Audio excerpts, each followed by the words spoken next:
నమస్తే, welcome to mecha 9 TV. 10వ తరగతి అనగానే విద్యార్థుల కంటే తల్లిదండ్రులకే టెన్షన్ ఎక్కువ. ఒక్క మార్క్ తగ్గిన గ్రేడింగ్ ఎక్కడ మారుతుందో, పాస్ అవుతాడో లేదో అన్న కంగారు ప్రతి ఇంట్లో ఉంటుంది. మరి అలాంటి పబ్లిక్ పరీక్షల్లో బోర్డు ఇచ్చిన ప్రశ్నాపత్రంలోని తప్పులు వస్తే దానికి విద్యార్థులు ఎలా బాధ్యులవుతారు? సరిగ్గా ఇదే ప్రశ్న ఈ మధ్య జరిగిన ఏపీ 10th పరీక్షల సమయంలో తీవ్ర చర్చకు దారితీస్తుంది. దీనిపై విద్యాశాఖ నిపుణుల కమిటీ ఒక సమగ్ర విచారణ చేపట్టింది. తాజాగా లక్షలాది మంది విద్యార్థులు, వారి తల్లిదండ్రులు ఊపిరి పీల్చుకునేలా ఒక అద్భుతమైన గుడ్ న్యూస్ ని చెప్పింది. ఏపీ ఎస్ఎస్సి బోర్డు ఒక చారిత్రాత్మక నిర్ణయం తీసుకుంది. ఇంగ్లీష్, హిందీ పరీక్షల్లో దొర్లిన తప్పులకు నష్టపరిహారంగా రాష్ట్ర వ్యాప్తంగా పరీక్షలు రాసిన సుమారు 6,40,000 మంది విద్యార్థులకు గ్రేస్ మార్కులు కలపాలని ఆదేశించింది. అసలు ఏ సబ్జెక్ట్లో ఎన్ని మార్కులు కలుపుతారు? ఈ గ్రేస్ మార్కులు ఎవరెవరికి కలుస్తాయి?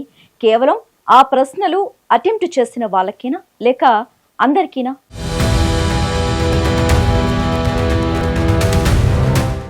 ఏపీలో ఈ మధ్యనే 10వ తరగతి పరీక్షలు ప్రశాంతంగా ముగిశాయి. అయితే ఇంగ్లీష్, హిందీ ప్రశ్నాపత్రాల్లో కొన్ని ప్రశ్నలు చాలా గందరగోళంగా వచ్చాయని, సిలబస్లో లేనివి అడిగారని విద్యార్థులు, టీచర్లు బోర్డుల దృష్టికి తీసుకెళ్లారు. పిల్లల భవిష్యత్తును దృష్టిలో ఉంచుకుని బోర్డు వెంటనే ఒక నిపుణుల కమిటీని వేసింది. ఆ కమిటీ ఇచ్చిన రిపోర్టుతో ఆ ప్రశ్నలో పొరపాట్లు ఉన్నాయని నిర్ధారించిన ఎస్ఎస్సి బోర్డు ఏ విద్యార్థి నష్టపోకూడదని ఒక బంపర్ ఆఫర్ ప్రకటించింది.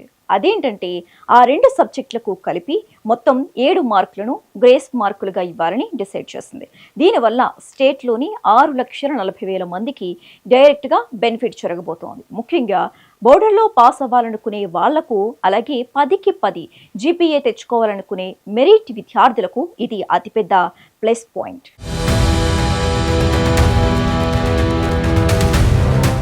బోర్డు జారీ చేసిన మార్గదర్శకాల ప్రకారం ఈ 7 మార్కులను 2 సబ్జెక్టులకు పంపిణీ చేశారు. ఇంగ్లీష్ పేపర్లో ఉన్న తప్పులకు గాను అత్యధికంగా 5 మార్కులు గ్రేస్ మార్కులుగా కలపనున్నారు. అలాగే హిందీ పేపర్లోని అస్పష్టతను పరిగణలోకి తీసుకుని అందులో 2 మార్కులు కలపాలని నిర్ణయించారు. అయితే ఇక్కడే ఒక చిన్న లాజిక్ ఉంది. ఈ మార్కులు ఊరికే అందరికీ వేసేయరు. ఆ సందిగ్ధత ప్రశ్నలకు జవాబు రాసేందుకు ప్రయత్నించిన విద్యార్థులకు మాత్రమే ఈ మార్కులు యాడ్ అవుతాయి. అంటే ఆ ప్రశ్నకు సంబంధించి ఎంతో కొంత మెరిట్ రాసి ఉన్నా సరే వాళ్లకు ఈ పూర్తి ప్రయోజనం దక్కుతుంది. ఈ మేరకు అన్ని జిల్లాల డిఈఓలకు బోర్డు స్పష్టమైన ఆదేశాలు ఇచ్చింది.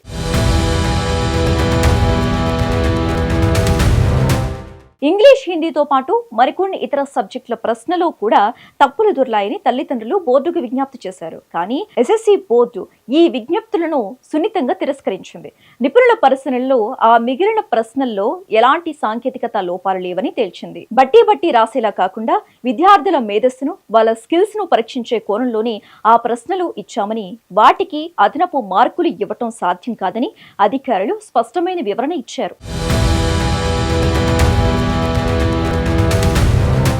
ఇక విద్యార్థులంతా ఎదురు చూస్తున్న ఫలితాల విషయంలో కూడా విద్యాశాఖ చాలా స్పీడ్గా అడుగులు వేస్తోంది.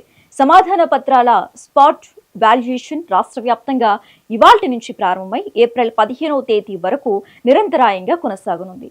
ఈ ప్రక్రియను అత్యంత పారదర్శకంగా, వేగంగా పూర్తి చేసి ఎట్టి పరిస్థితుల్లోనూ ఏప్రిల్ చివరి నాటికి 10th తుది ఫలితాలను విడుదల చేసేందుకు ఏపీ విద్యాశాఖ యుద్ధ ప్రాతిపదికన సమాయత్తమవుతోంది.